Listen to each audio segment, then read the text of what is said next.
الحمد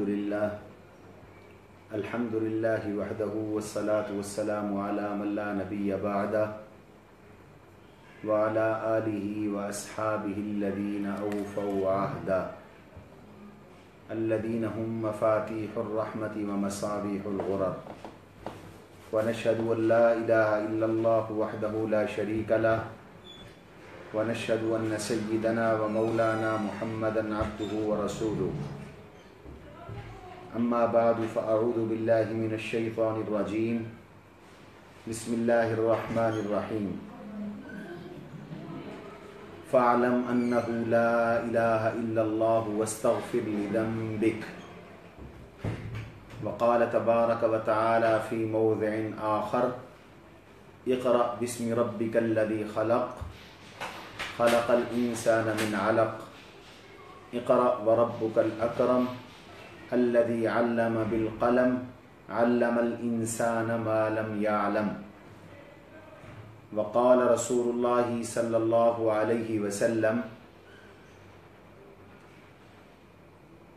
من خرج لطلب العلم فهو في سبيل الله حتى يرجع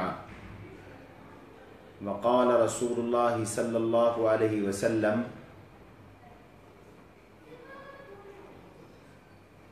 وما يدريك فيقول قرأت كتاب الله فآمنت به وصدقت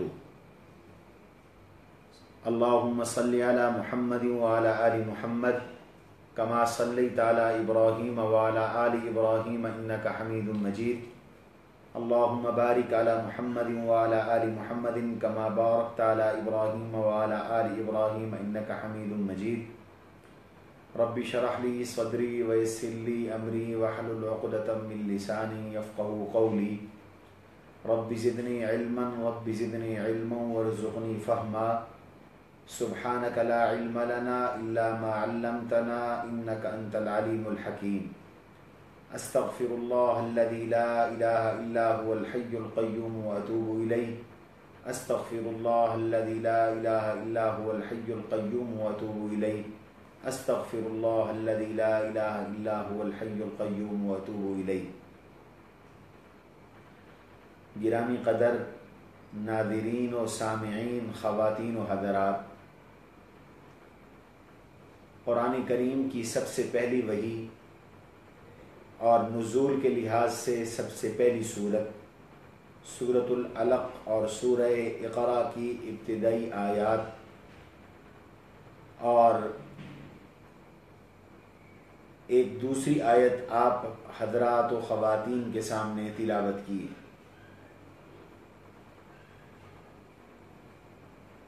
اللہ تبارک و تعالی نے انسان کو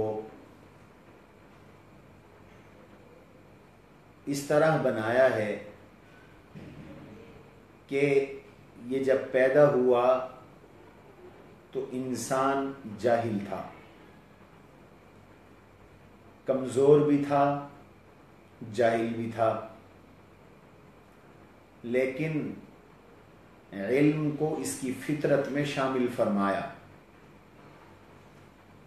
یہی وجہ ہے کہ انسان اپنی پیدائش کے بعد فوراً اپنے گرد و پیش کے ماحول سے سیکھنا شروع کر دیتا ہے،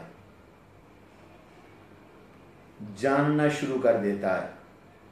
رفتہ رفتہ وہ بہت سی چیزوں کا علم حاصل کر لیتا ہے۔ تو انسان کی پیدائش کے بعد سب سے پہلے وہ سیکھتا ہے، علم حاصل کرتا ہے۔ پہلی نوازش تخلیق کے بعد حق تبارک و تعالی کی بندے کے ساتھ علم کی نوازش ہے۔ بچہ پیدا ہوا تو پیدا ہوتے ہی اس نے سیکھا کہ اس کو دودھ کیسے پینا ہے، اس نے سیکھا کہ اس کو رونا کیسے ہے، اس نے سیکھا کہ اس کو سننا کیسے ہے، اس نے سیکھا کہ وہ متوجہ کیسے ہوگا، کسی کے بلانے پر اس کی طرف کیسے متوجہ ہوگا. پھر رفتہ رفتہ یہ نومولود ہنسنا سیکھتا ہے، مسکرانا سیکھتا ہے، پھر کھانا سیکھتا ہے، پھر چلنا بیٹھنا سیکھتا ہے، پھر چلنا سیکھتا ہے، اور پھر علم حاصل کرتا ہے. تو علم انسانی فطرت میں داخل ہے. یہی وجہ ہے حق سبحانہ جل جلالہ عما نوالہ نے جب قرآن کریم نازل فرمایا اور وحی اتاری تو سب سے پہلی وحی، سب سے پہلی آیت اور سب سے پہلا آسمانی پیغام وہ کسی عقیدے کا نہیں تھا، کسی عمل کا نہیں تھا. سب سے پہلا حکم علم کا حکم ہے. اقرأ بسم ربک الذی خلق خلق الانسان من علق اقرأ وربک الاکرم الذی علم بالقلم علم الانسان ما لم یعلم. پہلا حکم نہ تو توحید کا ہے، نہ رسالت کا ہے، نہ صداقت قرآن کا ہے، نہ نماز کا ہے. روزے اور نماز کا حکم تو بعد میں آیا، حج کا تو بہت بعد میں آیا، زکوٰۃ کا بھی بعد میں آیا. وہ تو یہ احکام تو مدینہ منورہ میں جا کر ہجرت کے بعد عطا کیے گئے. یہاں سب سے پہلا حکم اللہ نے جو دیا وہ علم کا ہے. اقرا پڑھیے، اقرا قرات کیجئے. اور 5 آیتوں میں 2 بار اقرا کا لفظ آیا. اقرا بسم ربک الذی خلق خلق الانسان من علق اقرا وربک الاکرم الذی علم بالقلم علم الانسان ما لم یعلم. 2 بار پہلی وحی میں اقرا کا لفظ ہے، 2 بار علمہ کا لفظ ہے، 1 بار قلم کا لفظ ہے. قلم بھی علم کا اشارہ دیتا ہے، علمہ تعلیم سے ہے، تعلیم کی بات کرتا ہے. اقرا قرات سے ہے، قرات کی بات کی گئی ہے. تو سب سے پہلا شریعت کا حکم وہ علم حاصل کرنے کا ہے. سب سے پہلا حکم وہ تعلیم کا ہے. سب سے پہلا حکم اقرا کا ہے، قرات کا ہے. کیوں؟ مفسرین فرماتے ہیں کہ دیکھیے ہر عمل سے پہلے اس عمل کا علم آنا ضروری ہے. میں مسلمان ہو رہا ہوں اللہ کی توفیق سے، تو مجھے پہلے اسلام لانے کا علم حاصل کرنا پڑے گا کہ اسلام کیسے قبول کرنا ہے. مجھے اسلام کے عقائد کا علم حاصل کرنا پڑے گا. مجھے جاننا پڑے گا اللہ کی توحید کا علم، اللہ کی معرفت، اللہ تبارک و تعالی کی وحدانیت. مجھے جاننا پڑے گا رسالت کا علم، مجھے جاننا پڑے گا قیامت کا علم، مجھے جاننا پڑے گا اسلام کی ضروریات کا علم. اسلام میں لے آیا تو ایمان کے بعد میرے لیے اللہ کے جو احکام متوجہ ہوئے، ہر حکم سے پہلے جب تک مجھے اس حکم کا علم نہیں ہوگا میں اس حکم پر عمل نہیں کر سکتا. مجھے نماز کا حکم ملا، اللہ نے ہمیں نماز کا حکم دیا، فرمایا اقیموا الصلاۃ، نماز قائم کرو.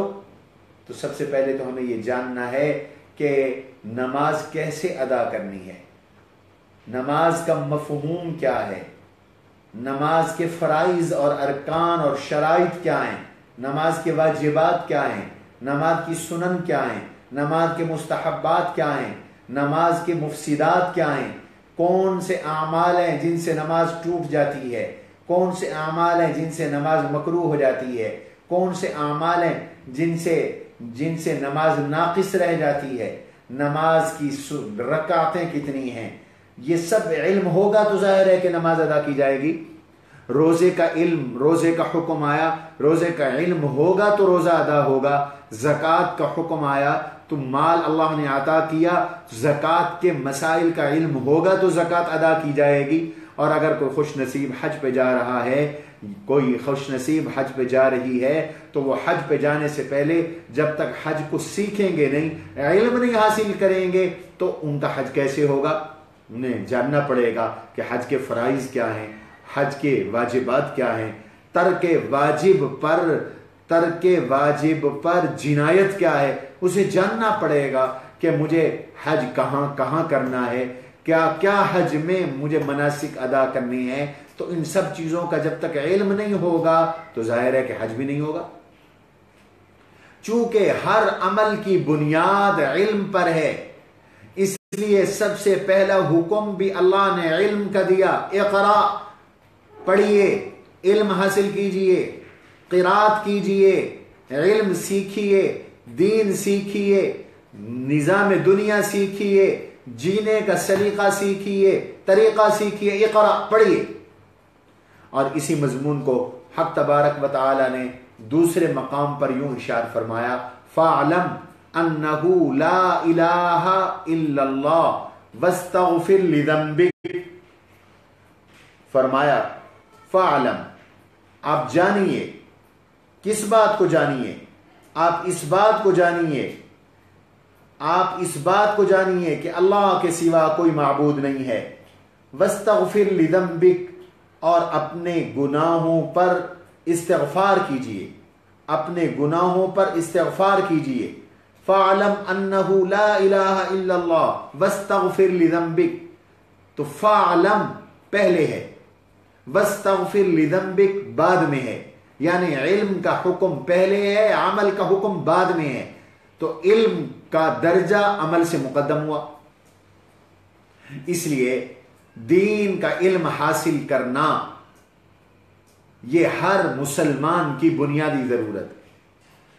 مسلمان اگر دین کا علم حاصل نہیں کرتا، بنیادی دین کا علم اسے نہیں ہے، تو